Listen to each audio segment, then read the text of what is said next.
Hey, Stephen Yonny here doing the Junkyard Crawl with assistance from my friends at High Octane Classics in Auburn, Mass. Thanks, guys. 1965 is the year that Ford did everything differently in so many ways. When it came to the full-size cars, the advertising slogan was, newest since 1949. Of course, if you know your Fords, 1949 was the year that they got away from pontoon styling with bolt-on fenders to a more slab-sided envelope-style body, which they never returned from. But of course, for 65, Ford got away from leaf springs at the back, went to coil springs, and took the frame all the way to the corners of the car rather than the Coke bottle shape of 1964.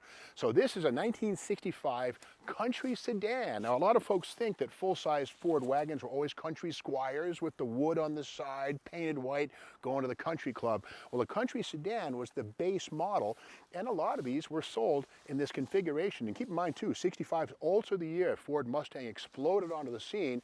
There were 559,000 Mustangs built in 64 and a half and 65, all of them wearing a 1965 VIN, but there were twice as many full-sized Fords, 980,000. A good chunk of them were wagons like this. Now, the way we know this is a base car is the bottle cap wheel covers right here with the Ford logo stamped in. The matching body-colored wheels are typical of a base model vehicle like this one. And I don't see any kind of an engine designator down here. It would have a 352 or a 390 or maybe a 427 in a handful of cases. So this either has the inline 6, 240 cubes, or the 289 two-barrel. Now, in the junkyard, you have to learn to be observant. Now, I can't get the doors open on this one, but there's cool stuff inside. Before I get to that, let's look at the door. It says here, R. Gregory, Diversified Service, Tree Specialists. I would say the trees won on this one here. This car has been crunched and buried by trees, but getting back to the inside of this thing, this particular junkyard has a soft spot for Corvairs. And in many cases, junkyard owners utilize wagons like this as great storage units, really. They're with the windows up, the doors closed, they keep things dry and clean. Inside this is a Corvair turbo engine. If we can kind of see through the haze of the window shade, there it is, Spider, turbocharged 150 horse. That would be from a 62, 3 or 4 Corvair turbo. And again, that would go to 180 horsepower for 1965 and 66. But again, a turbocharged Corvair engine in the back of a wagon, not put there by Ford by any stretch. But speaking of high performance Fords, they did make them, and they didn't have to be Galaxy 500 XLs. This is the 1965 Ford Police Cars and Emergency Vehicles catalog, and it says here, America's #1 police car. And look at this wagon, very, very basic. The ranch wagon, it's a 4-door, but again, black and white with those little poverty caps on it, and the Econoline wagon out behind it, coming out to answer the call. And inside this, we'll see the lineup of all of Ford's professional vehicles for 1965. Let's put this against the car so it doesn't blow around in this blustery day that we're dealing with here.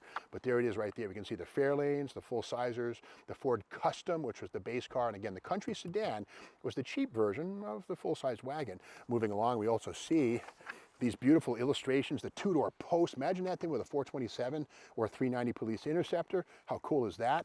Then we get into this stuff here. More pages. I love these old brochures. Now, here are the various engines that were possible. Look at this, the Interceptor V8. This would have had 390 cubes, 330 horse. Solid lifters on that one right there. That's a P code. Rarely seen, but certainly very much available. 427 not available in police cars. It was more of a fun mobile. But here's the wagon right here. 15 Ford police wagons offer total versatility right here. New built-in rear pillar air deflectors help keep dust and snow off rear window. Let's take a look at what that means. Let's cover this thing up here. Now we go to this corner of the car, and I've always, when I was a kid, I'd see this void. What the heck is that? Is it a styling touch? It's like a die-cast aluminum louver, a vent, if you will. Well, if you come around to the side, it's not just for looks. It actually is a little bit of a hallway. It's a duct that lets air go in and blow out here against the window. So you have the windows recessed, and check this out. Let's floss it.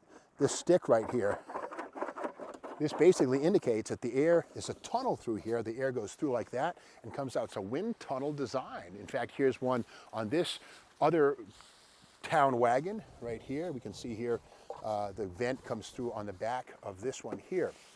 Now again, in the back of this, another Corvair turbo engine, crazy but true. There's the there's the piece there. And here's the turbocharger right down here. And that's a TRW. Thompson Ramo Williams, I think it is, or something. TRW, that's the original name for it. But that's the turbo right there. The aluminum part's the cold part. The iron part is the hot part, exhaust-driven component. And the side draft YH series Carter one-barrel carburetor, same thing used on 53 and 4 Corvettes, although 3 of them on the Corvette, 1 of them on a turbo car. But anyway, this wagon here was once the vehicle of a tree surgeon. Somebody would cut trees down and manicure your lawn, that sort of thing. But I think now we can see that the trees have won here in the junkyard with all these leaves blowing around on this blustery fall day. But again, the Ford station wagon was a major player, and again, over twice as many full-size Fords sold as Mustangs did in 1965. So the Ford full-size models, I mean, today there's no such thing as a Ford full-size passenger car. Mustang's still around, but back in '65, these were the kings of the road. If you like this video, be sure to subscribe to the Steve Maggs YouTube channel. Come back tomorrow for more Junkyard Crawl.